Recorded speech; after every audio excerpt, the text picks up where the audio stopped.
ఎప్పటినుంచో పాపం ఆయనకు విశాఖ ఎంపీగా గెలిచి పార్లమెంట్లో అధ్యక్ష అనాలన్న కోరిక. గత ఎన్నికల్లోనే ఆ కోరిక తీరాల్సింది. కానీ ఏపీ కూటమి కట్టడంతో ఆయనకది అందరి ద్రాక్ష అయిందంట. అయినా సరే తన ఆశ చావక వచ్చే ఎన్నికలకు ఇప్పటి నుంచి తీవ్ర ప్రయత్నం చేస్తున్నారట. మరి ఆ పెద్ద మనిషి ఎంపీ ఆశలు నెరవేరే దారేది? అందుకు ఆయన ముందున్న అవకాశాలేంటి? ఇప్పుడు చూద్దాం. విశాఖ లోక్సభ స్థానానికి ఎంతో ప్రత్యేక స్థానం ఉంది. ఇప్పటి వరకు విశాఖ లోక్సభ నుంచి పోటీ చేసి గెలిచిన వాళ్ళంతా ఎక్కువ శాతం వలస వచ్చిన వాళ్లే కావడం మరో విశేషం. ఒకరిద్దరు విశాఖలో స్థిరపడిన వారు తప్పించి కేవలం రాజకీయాల్లో రాణింపు కోసం విశాఖను ఎంపిక చేసుకుంటున్న వారు ఎందరో. ప్రస్తుత విశాఖ ఎంపీ మతుకుమిల్లి భరత్ కూడా గోదావరి ప్రాంత వాసులే. ఈజీగా గెలుపు సాధించాలనుకునే వారి హాట్ ఫేవరెట్ గా మారింది విశాఖ. అందుకే ఈ సీటు సాధించడంపై ఎక్కువగా దృష్టి సారిస్తుంటారు. గత 5 ఏళ్లుగా అదే పనిలో ఉన్నారట మాజీ రాజ్యసభ సభ్యులు జీవీఎల్ నరసింహారావు.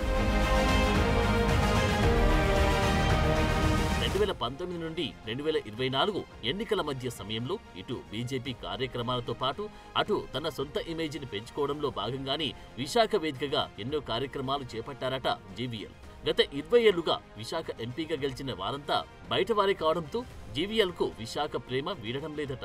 ఇప్పటికీ ఈ సీటు మీద ఆయన ఆశ చావడం లేదట. 2004లో నేదురుమల్లి, 2009లో పురంధేశ్వరి, 2014లో ఖమ్మంపాటి హరిబాబు, 2019లో ఎంవివి సత్యనారాయణ, ఇలా వీరందరూ ఇతర ప్రాంతాలకు చెందినవారే. ఈ సెంటిమెంటే తనకు కూడా వర్తిస్తుందని భావించిన జీవీఎల్ గత 5 ఏళ్లుగా విశాఖ వేదికగా తన కార్యక్రమాలు మొదలుపెట్టినట్టు కనిపిస్తోంది. జీవీఎల్ పుట్టింది ప్రస్తుత బాపట్ల జిల్లా బల్లికుర్వ గ్రామం. జీవీఎల్ తండ్రి 30 ఏళ్లు పంచాయతీ సర్పంచ్గా పనిచేశారు.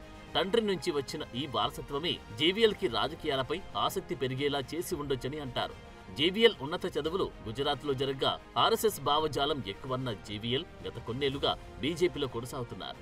బీజేపీ జాతీయ అధికార ప్రతినిధిగాను పనిచేసిన జీవీఎల్ వాక్చాతుర్యం, పట్టుదల చూసిన అధిష్టానం 2018లో యూపీ నుంచి ఆయన్ను రాజ్యసభకు పంపింది. ఆనాటి నుంచి జీవీఎల్ అయితే ఢిల్లీ లేకుంటే వైజాగ్ అంటూ బండి లాగిస్తున్నారు. విశాఖలో ఎలాగైనా సరే పాగా వేయాలన్న ఉద్దేశంతో ఇటు పార్టీ అటు పర్సనల్ ఎజెండాతో కూడిన కార్యకలాపాలతో వైజాగ్ కేంద్రంగా తన కార్యకలాపాలు సాగిస్తూ వచ్చారు జీవీఎల్. అదెంతగా అంటే సిట్టింగ్ ఎంపీ ఫ్లెక్సీల కన్నా విశాఖ మొత్తం జీవీఎల్ ఫ్లెక్సీలే ఎక్కువగా కనిపించేంత. గతంలో ఇటు రాజ్యసభ సభ్యుడిగా ఉంటూనే అటు విశాఖ ఎంపీ సీటు కోసం విస్తృతంగా ట్రై చేశారట.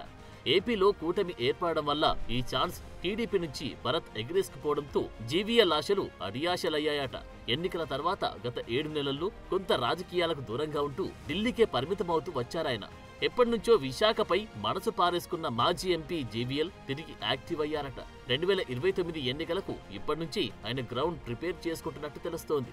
2019 నాటి నుంచి ఢిల్లీ, వైజాగ్ షటిల్ కొట్టిన జీవీఎల్ ఎలాంటి అంశమైనా సరే విశాఖ వేదికగాని మీడియా ముందుకు వచ్చేశారు. అలా ఓన్ ఇమేజ్ ని క్రియేట్ చేస్తూ వచ్చారు. గత ఎన్నికల్లో సీటు రాకపోవడంతో కాస్త డీలా పడ్డ జీవీఎల్ తిరిగి ఢిల్లీ టు వైజాగ్ ట్రావెలింగ్ మొదలు పెట్టేశారట. ప్రభుత్వ పార్టీ కార్యకలాపాల్లో ఉత్సాహంగా పాల్గొంటూ తానింకా రేసులో ఉన్నానని చాటుకుంటున్నారట. 2024 ఎన్నికల తర్వాత 1-2 సార్లు విశాఖ వచ్చినా గత 7 నెలలుగా అయితే ఆయన సైలెంట్ గా ఉంటూ వస్తున్నారు.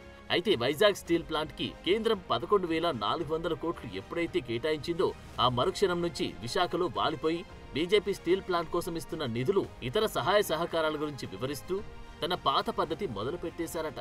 దానికి తోడు ఈ ఏడు సంక్రాంతి సంబరాలు కూడా భారీగా నిర్వహించి తిరిగి తన విశాఖ అనుబంధాన్ని గాడిలో పెట్టే ప్రయత్నం చేశారట. గత ఎన్నికల సంగతి అలా ఉంచితే ఈసారికి అంటే 2029 నాటి ఎన్నికలకు ఇప్పటినుంచి జీవీఎల్ ముంత మసాలా నూరుతున్నట్టు తెలుస్తోంది. జీవీఎల్ ని ఊరిస్తున్న మరో విషయం ఏంటంటే విశాఖ ఎంపీ సీటు గెలిచిన ఏ అభ్యర్థి కూడా రెండోసారి రిపీట్ అయ్యిందే లేదు. దీంతో గెలిచిన ప్రతి ఎంపీ కేవలం 5 ఏళ్లు మాత్రమే ఉంటున్నారు. కాబట్టి వచ్చే ఎన్నికల్లో ఎలాగైనా సరే బీజేపీ నుంచి విశాఖ ఎంపీ అభ్యర్థిగా బరిలోకి దిగాలనుకుంటున్నారు ఈ Narasimha Rao.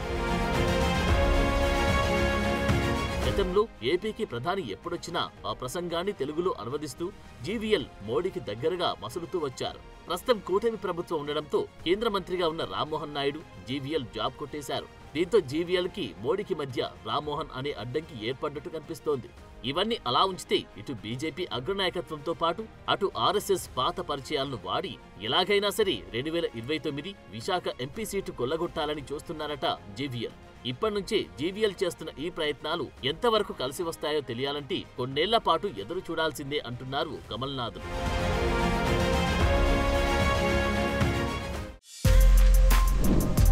For more videos like this, subscribe Big TV channel.